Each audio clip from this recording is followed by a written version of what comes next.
नमस्कार. कल्पना करा, तुमच्या घरासमोर एक ॲम्ब्युलन्स उभी आहे, लोकांची गर्दी जमली आहे आणि 4 माणसं एका मृतदेहाला पांढऱ्या कापडात गुंडाळून बाहेर काढत आहेत. तो मृत्यू दहशतवादी हल्ल्यात झालेला नाही, सीमेवर झालेला नाही किंवा एखाद्या मोठ्या अपघातातही झालेला नाही. तो माणूस गटार साफ करायला गेला होता. हो, गटार साफ करायला. पण तो जिवंत परत आलाच नाही. त्याच्या फुफ्फुसात विषारी वायू भरले, त्याचा श्वास थांबला आणि काही मिनिटातच त्याचा मृत्यू झाला. आता स्वतःला एक प्रश्न विचारा, जर हा मृतदेह तुमच्या घरातील असता तर तुम्ही याला अपघात म्हणाला असता का? नाही ना. ही व्यवस्थेने केलेली हत्या आहे. मित्रांनो, भारतात दर 45 तासांनी, होय, दर 45 तासांनी एका सफाई कामगाराचा गटारात मृत्यू होतो. हा दावा सफाई कर्मचारी आंदोलन या संघटनेने केला आहे. 2026च्या फक्त पहिल्या 188 दिवसात 101 सफाई कामगारांचा मृत्यू झाला आहे. पण सर्वात अस्वस्थ करणारा प्रश्न अजूनही बाकी आहे. हे मृत्यू नेमके कोणाचे आहेत? ते आपल्या समाजातील सर्व वर्गातील लोकांचे आहेत की गटारात मरण्यासाठी या देशाने एक विशिष्ट समाजच कायमचा ठरवून ठेवला आहे? मित्रांनो, भारतीय संविधानाने जातीयवाद संपवला, अस्पृश्यता संपवली, पण गटारातील कामगाराची जातीय अस्तित्व, त्यांची अस्पृश्यता अजूनही जिवंत आहे. आपण 21व्या शतकात जगतोय. भारत चंद्रावर पोहोचलाय. इंडिया डिजिटल झालाय. जगातील 4थी मोठी अर्थव्यवस्था बनल्याचा अभिमान व्यक्त केला जातोय.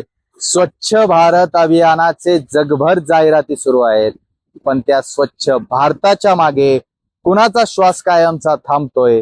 देशाला स्वच्छ करण्यासाठी आजही प्रामुख्याने दलित समाजातील लोक त्या गटारात उतरतात आणि मरतात सुद्धा.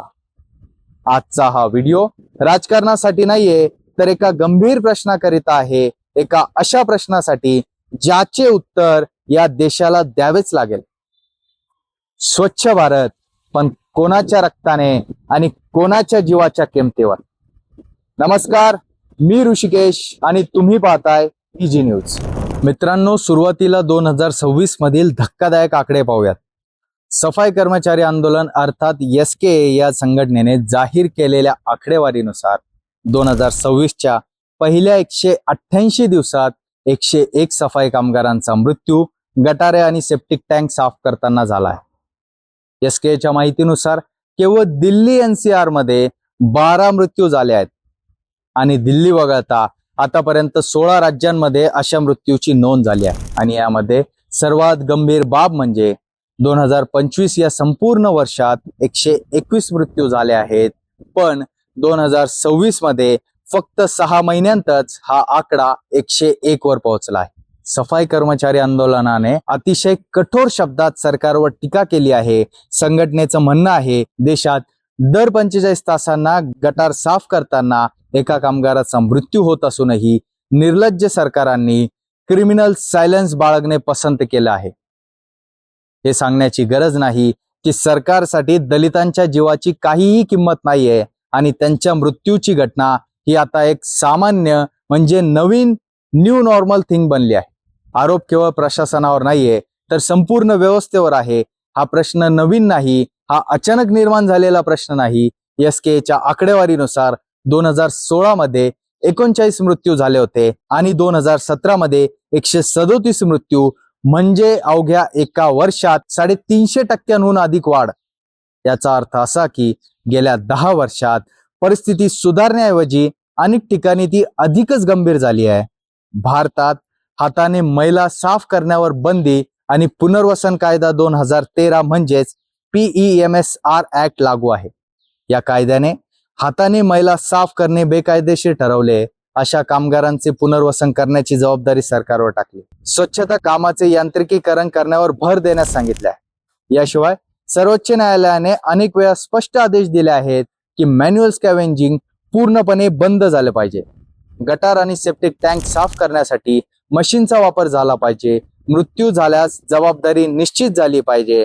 पण प्रश्न असा आहे, जर कायदा आहे, सर्वोच्च न्यायालयाचे आदेश आहे, तर मग आजही लोक गटारात उतरून का मरत आहेत? SKAच्या आकडेवारीनुसार 2013 पासून आतापर्यंत 1726 लोकांचा मृत्यू गटारे आणि सेप्टिक टँक साफ करताना झाला आहे. यातील 1203 मृत्यू फक्त 7 राज्यांमध्ये झाले आहेत. त्यामध्ये सर्वाधिक पुरोगामी समजल्या जाणारे राज्य तमिळनाडू हे अव्वल स्थानी आहे. तमिळनाडूमध्ये 332 कामगारांचा मृत्यू झाला आहे. त्यानंतर भाजप शासित गुजरात 216, भाजप शासित दिल्ली NCR मध्ये 157, भाजप शासित महाराष्ट्र 155, भाजप शासित उत्तर प्रदेश 148, भाजप शासित हरियाणा 104, भाजप शासित बिहार 91. म्हणजेच देशातील काही राज्यांमध्ये ही समस्या अधिक तीव्र आहे. SKAचा आरोप आहे की इतके मृत्यू होऊनही या राज्यांनी हे मृत्यू थांबवण्यासाठी प्रभावी पावले उचललेली नाहीत. केंद्र सरकारने जुलै 2023 मध्ये नमस्ते म्हणजेच national action for mechanised sanitation ecosystem ही योजना सुरू केली. नमस्ते ही योजना भारतातील स्वच्छता कर्मचाऱ्यांची सुरक्षा, प्रतिष्ठा आणि सामाजिक आर्थिक सक्षमीकरणासाठी सुरू केलेली एक केंद्रीय योजना आहे. या योजनेसाठी 349 कोटी रुपयांची तरतूद करण्यात आली होती. याशिवाय स्वच्छ भारत मिशन अंतर्गत देशभरात 12 कोटी शौचालय बांधण्यासाठी जवळपास 19,000 कोटी रुपये खर्च करण्यात आले आहे. पण सफाई कर्मचारी आंदोलनाचा प्रश्न आहे, जर एवढा पैसा खर्च झालाय तर मग स्वच्छता कामांचे संपूर्ण यांत्रिकीकरण का झाले नाही?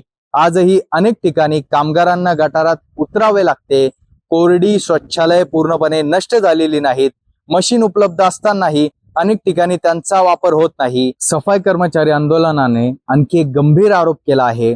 संघटनेच्या मते केंद्र सरकारने संसदेत अनेक वेळा असे सांगितले की देशात हाताने मैला साफ करण्यामुळे मृत्यू होत नाही. SKAच्या मते हा दावा वस्तुस्थितीशी पूर्णपणे विसंगत आहे. संघटनेने म्हटले आहे, जर मृत्यू होत नाही तर मग दरवर्षी गटारात मरणारे हे लोक कोण आहेत? ही केवळ आकडेवारी नाही, ही प्रत्येक मृत व्यक्तीच्या कुटुंबाची शोकांतिका आहे. अत्यंत असंवेदनशीलपणे हे केंद्र सरकार धादांत खोटं बोलतंय की मॅन्युअल स्कॅव्हेंजिंग मुळे देशामध्ये कोणीही मरत नाही.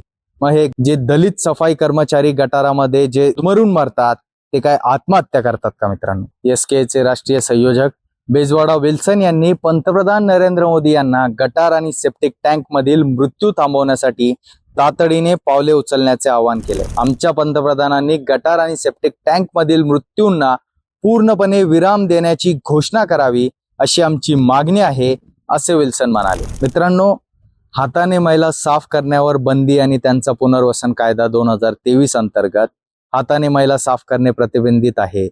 सर्वोच्च न्यायालयाने सरकारांना ही प्रथा बंद करण्याचे आणि स्वच्छता कामाचे यांत्रिकीकरण सुनिश्चित करण्याचे वारंवार निर्देश दिले आहेत.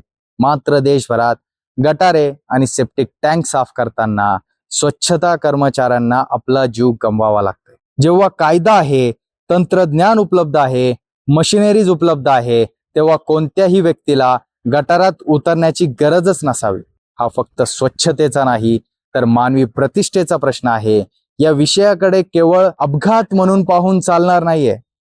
हा प्रश्न आहे मानवी प्रतिष्ठेचा, संविधानाने दिलेल्या समानतेच्या अधिकाराचा, कामगारांच्या सुरक्षिततेचा आणि सामाजिक न्यायाचा. भारतीय संविधान प्रत्येक नागरिकाला सन्मानाने जगण्याचा अधिकार देते. मग या देशातील दलितांना अजूनही विषारी गॅसमध्ये उतरून जीव धोक्यात का घालावा लागतोय? आजची वस्तुस्थिती स्पष्ट आहे.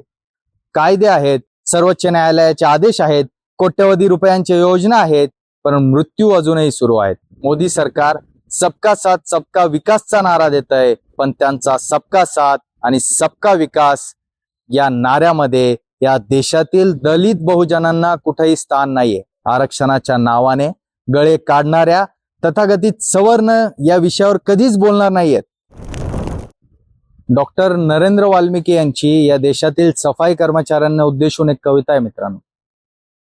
डॉक्टर वाल्मिकी म्हणतात की आखिर कब तक करते रहोगे अमानवीय काम, धोते रहोगे मलमूत्र, मरते रहोगे सीवरों में और निकालते रहोगे गंदी नालियां, धोते रहोगे लाशें कब तक, आखिर कब तक, आखिर कब तक सहोगे ये जुल्म, कब तक रहोगे खामोश, सुनो सफाई कर्मो, अब बजा दो बिगुल इन गंदे कामों के खिलाफ, हिला दो चुल उन दिव्य सुख बताने वालों की, तोड़ दो सारे बंधन जो बाधक बनते हैं तुम्हारी तरक्की के रास्तों में. मित्रांनो, हा विषय अत्यंत गंभीर आहे. समाज म्हणून आपण सुद्धा या विषयाकडे संवेदनशीलतेने बघत नाही. सरकारने तर या विषयाकडे संपूर्ण दुर्लक्षच करून टाकलेलं आहे. परंतु या विषयावर बोलणं गरजेचं आहे, कारण हे काम अत्यंत अमानवीय आहे.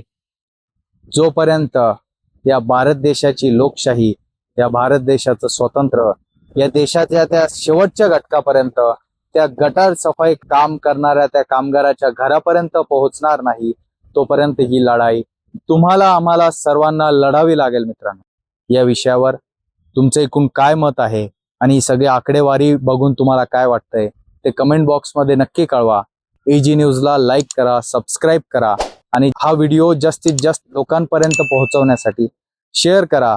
त्यानंतर हाईपचं जे बटन आहे ते बटन क्लिक करा आणि व्हिडिओला हाईप करा. धन्यवाद. जय हिंद, जय महाराष्ट्र.